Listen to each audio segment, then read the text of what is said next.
Hey everyone, welcome back.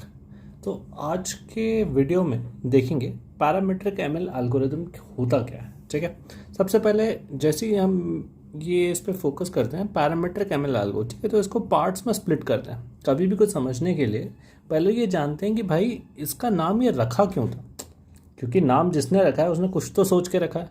तो अगर उसने ये इसको कुछ भी बोला है तो किसी रीज़न से बोला होगा, तो उसको अगर हम स्प्लिट कर देंगे तो हमें काफ़ी कुछ पता लग जाएगा, है ना। तो ये चेक कर लेते हैं। तो पैरामेट्रिक एमएल एल्गो, एमएल तो अब पता है, मशीन लर्निंग, एल्गो पता है हमें, पैरामेट्रिक क्या चीज़ है उस पर फोकस करेंगे। ठीक है, नाउ इसके समझने के बहुत तरीके हो सकते हैं, लेकिन फंडामेंटली दो चीज़ें समझ जाओ तो इट्स वेरी इजी। ठीक है, now the thing is it's pretty easy and I have not seen it being asked, मतलब बहुत जगह आई हैव नॉट सीन कि इंटरव्यू में ऐसे पूछ रहे हैं, बट ये इतना बेसिक है कि अगर पूछ लिया तो आना चाहिए। ठीक है, तो सिर्फ दो ही चीज़ें याद रखनी है, मेन मुद्दे की दो चीज़ें ये याद रख लोगे, should be good enough for an answer किसी भी इंटरव्यू में।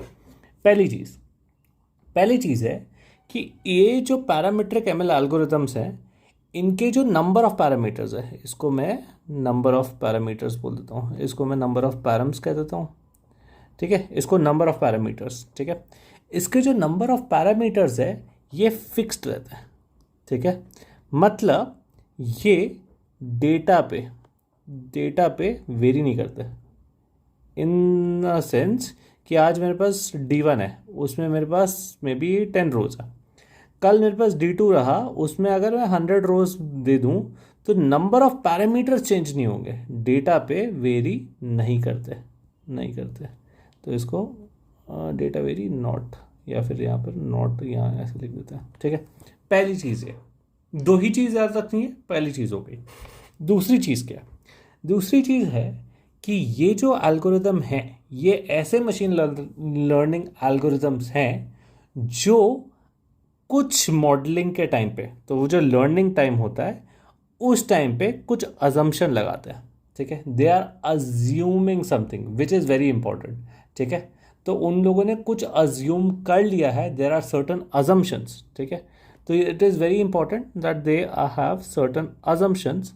अब अजम्पशंस क्यों होते हैं, क्या होते हैं, ये तो हम बाद में देखेंगे, but there are certain assumptions in these models, और वो अजम्पशन से कभी कभी चीज़ें आसान हो जाती है सिंपल करने के लिए। ठीक है, वो अजम्पशंस क्या हो सकते हैं वो देख लेते हैं एक बार। तो अजम्पशंस, एक सिंपल एग्जांपल लेते हैं, जैसे लीनियर रिग्रेशन ना, लीनियर रिग्रेशन अगर मैं बोल दूँ, ठीक है, लीनियर रिग्रेशन का भी सबसे इजी मॉडल उठाते हैं, y is equal to W1x plus B. ठीक है, यहाँ पर यह W1 हमारा वेट हो गया और ये हमारा बायस हो गया।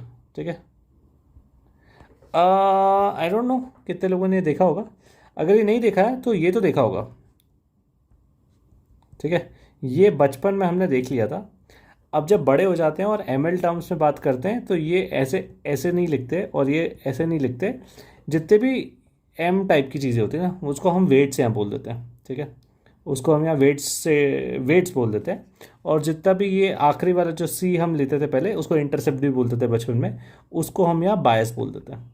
ठीक है, होपफुली दिस इज़ फाइन। ठीक है, तो अगर ये यहाँ पर हुआ और इसको अभी के लिए बहुत सिंप्लीफाई करने के लिए W1 भी हटाओ, क्योंकि W2 नहीं है तो W रख दिया, तो y is equal to WX plus B, ये एक टाइप का एल्गोरिथम हो गया।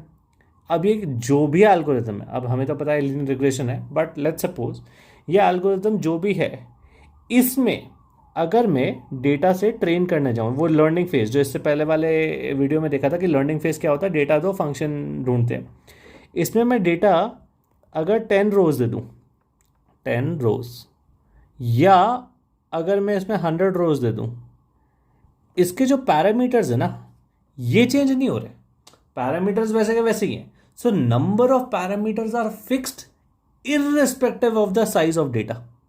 ठीक है, ये पहला पॉइंट। ठीक है, और दूसरा है अजम्पशन ले लिया है, भाई साहब इसने पहले ही बोल दिया है कि तुम चाहे कैसा भी डेटा लाओ, एज इन तुम कैसा भी डेटा ले आओ, मैं तो यही मान रहा हूं कि तुम्हारा डेटा एक स्ट्रेट लाइन से मैप हो सकता है, चाहे हो नहीं हो। नहीं होगा तो जो उस मॉडल का फिट होगा बहुत खराब होगा, परफॉर्मेंस बहुत खराब होगा।